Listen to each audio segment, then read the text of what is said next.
En 1658, de retour à Paris, la troupe se met sous la protection de Philippe d'Orléans, Monsieur, le frère du roi, Louis XIV, et joue devant le roi une tragédie et une comédie.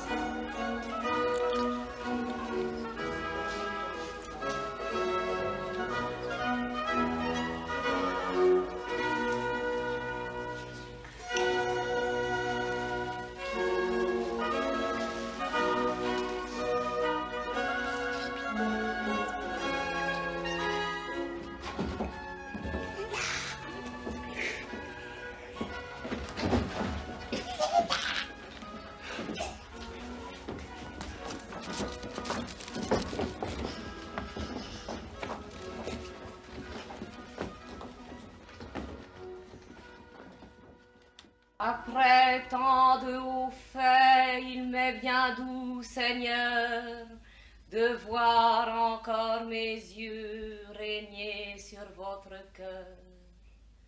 Quelque bien toutefois que le ciel me renvoie, mon cœur épouvanté se refuse à la joie. Je vous vois à regret, tant mon cœur amoureux trouve la cour pour vous un séjour dangereux. Ce n'est plus Nicomède, c'est Nicomère. Et pour un ressentiment, et ce masque trompeur de fausse hardiesse nous déguise sa crainte et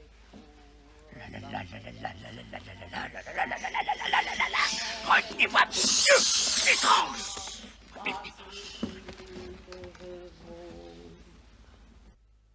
Reprenez hautement ce noble caractère.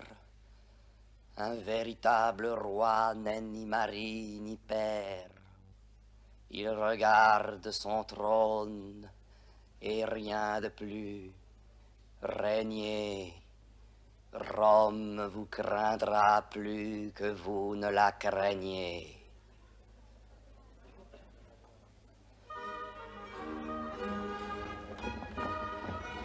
Je ne comprends pas. La pièce de Corneille serait-elle mauvaise? Mais non, elle est fort bonne, la pièce de Corneille.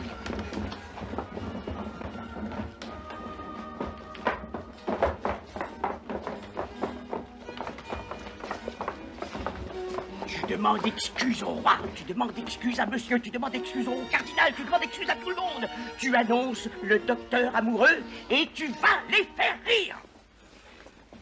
Dépêchons-nous, dépêchons-nous. Au travail! Au travail!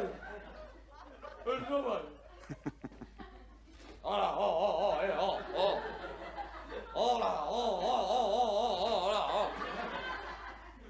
Au travail! Oh! Ah là, travail, après le travail! Le travail!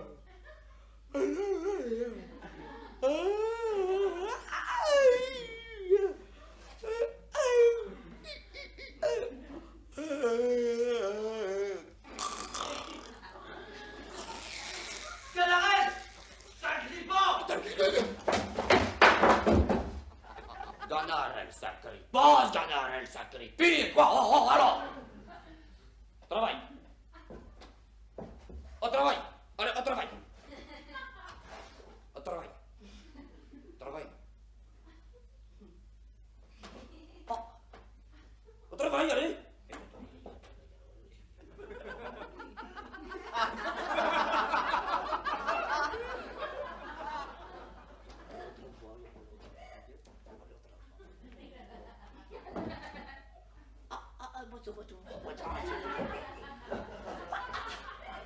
Comme ça, moi je peux travailler, moi je peux travailler, comme ça, moi je veux pas.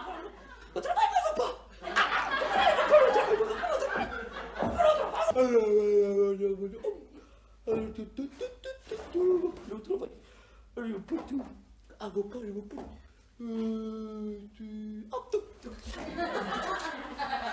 je pas le travail, je pas... Oh, Dieu, elle est pas exactement là.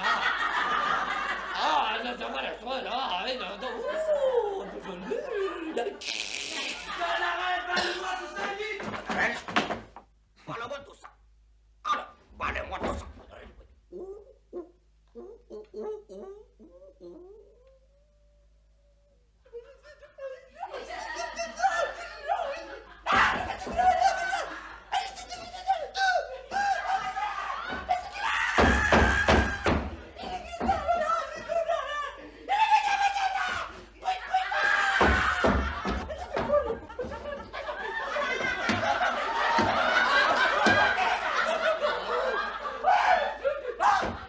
Ça n'arrête pas de moi ça. Il y a tout ça.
Monsieur Molière, vous avez beaucoup diverti, monsieur.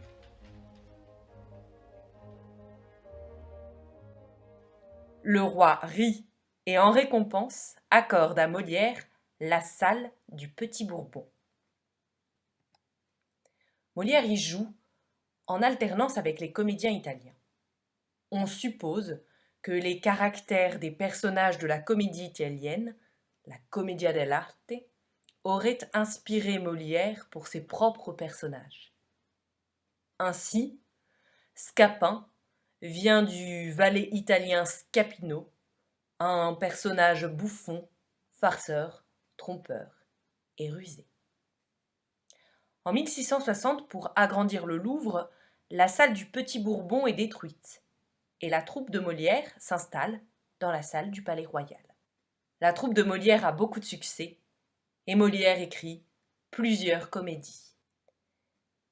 Mais Molière n'aime pas seulement faire rire. Il utilise aussi son art pour dénoncer certains de ses contemporains. Dans sa pièce, Les Précieuses Ridicules, il se moque ouvertement d'un groupe de courtisanes qu'il juge idiotes et snobs. Puis il publie Tartuffe, dans lequel il s'attaque à ceux qui se font passer pour des croyants, mais qui se servent de la religion comme d'une couverture pour tromper les gens. Enfin, Don Juan est un personnage excessif, sans morale, un grand seigneur qui cache une âme noire derrière sa noblesse. Le scandale ne se fait pas attendre. Même le tout-puissant roi Soleil, Louis XIV, ne peut sauver Molière des griffes de ses ennemis. Fatigué par autant de haine, fatigué par autant d'obstacles et d'adversités, Molière s'épuise et souffre de phtisie. La phtisie, c'est une maladie qui atteint les poumons et qui provoque un affaiblissement et une maigreur extrême. C'est ainsi que Molière meurt après la 4e représentation du Malade imaginaire en 1673. En février 1673, Molière a 51 ans et fait représenter sa nouvelle comédie, Le Malade imaginaire. Cette fois, ce sont des médecins dont il se moque. ces médecins du XVIIe siècle, aussi prétentieux qu'ignorants. Il ridiculise aussi les faux malades, les malades imaginaires, comme Argan, le personnage principal de sa pièce. Mais Molière est réellement malade, très malade. Il tousse beaucoup et crache souvent du sang. Lors de la 4e représentation du malade imaginaire, Molière, qui joue le rôle principal, celui d'Argan, est pris d'une convulsion sur scène. Il est transporté dans sa chaise là où il vit et il y meurt.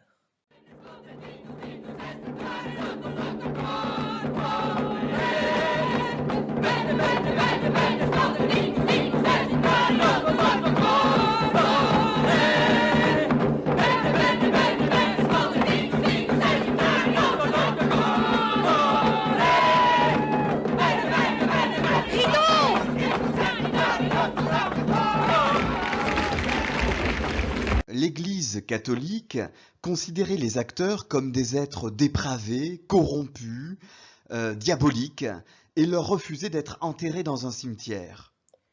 Comme l'Église condamne le métier de comédien, Molière doit renoncer à celui-ci devant un prêtre avant de mourir pour pouvoir être enterré religieusement.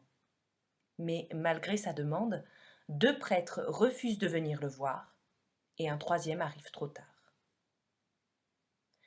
Le 21 février, cependant, le roi Louis XIV accepte que Molière soit enterré, mais de nuit, car il n'a pas vraiment renoncé à sa profession de comédien. Il est enterré dans le cimetière Saint-Joseph, près de l'église Saint-Eustache, où il avait été baptisé. Ce n'est qu'après la Révolution française, en 1792, qu'on exhume ce que l'on pense être les restes de Molière pour les placer dans un cimetière plus honorable, celui du Père-Lachaise, à Paris. 7 ans après sa mort, la troupe de Molière et la troupe de l'Hôtel de Bourgogne fusionnent, ce qui va donner naissance à la Comédie Française qui existe encore aujourd'hui. Ainsi, Molière est resté célèbre pour avoir créé un théâtre qui réfléchit sur les rapports entre le mensonge et la vérité. Molière a toujours mis en scène des personnages qui vivent dans le mensonge, qui se mentent à eux-mêmes ou qui mentent aux autres. Les personnages de Molière vivent dans l'illusion, et ces personnages nous touchent parce que finalement, ils sont comme nous, victimes d'illusions. En effet, qui parmi vous peut prétendre qu'il ne s'est jamais trompé sur lui-même ou sur les autres?